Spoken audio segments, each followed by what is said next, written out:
Okay, here we have conglomerate from the book, a picture of conglomerate from the book. Notice the matrix of sandstone. In this case it's red because it has a lot of iron in it. And the larger pebbles of mostly quartz, but maybe some feldspar too. Mostly quartz, I think, or either granite. It could be pebbles of granite. And you notice the pebbles are smooth. That's the giveaway that it's a conglomerate and it was formed in a river bed. Usually in a river bed, the pebbles go to the bottom and the sand covers them. And so if you have a specimen of conglomerate, you might be able to tell a bottom and a top. Here's another kind of conglomerate that's called various things. I call it turbidite sandstone. It's also called just regular Thunderhead sandstone because it came from the Thunderhead Mountain of the Smokies, and other people call it gray wacky or meta gray wacky. It's just it forms when you have when a big supercontinent rifts apart, and we'll talk about that later, and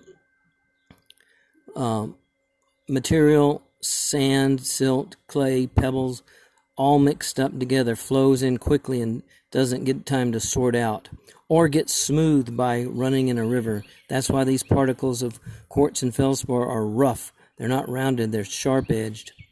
So it forms in these rift basins. It also forms at the edge of the continental slope where there's the continental shelf, where there's a big slope that slopes off down to the deep ocean bottom, and sediments tumble and roll in turbidity currents. That's why they call it turbidite.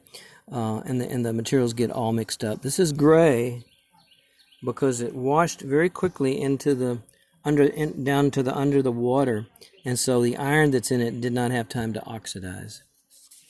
Okay, here we have sandstone, which most people are familiar with. It's just the beach turned into stone. Grains of sand-sized grains of quartz, mostly quartz, compressed together and glued together with maybe iron or calcium, maybe sometimes even silicon.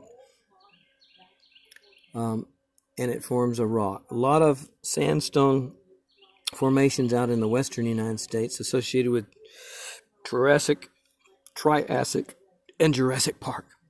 Here's a sandstone called Red Mountain Sandstone that's very red and rich in iron. Here's some sandstone from the western Blue Ridge province, which is part of western Georgia, and also goes up into the Smoky Mountains. You can see some brown iron staining. Well, mostly it's gray because this also went into the underwater situation and didn't get oxidized. And down here is a specimen of Altamaha grit sandstone from South Georgia. I'm pretty sure that the Broxton Rocks Park, which features some really interesting rock formations of this Altamaha grit with the associated plants, very unique plants.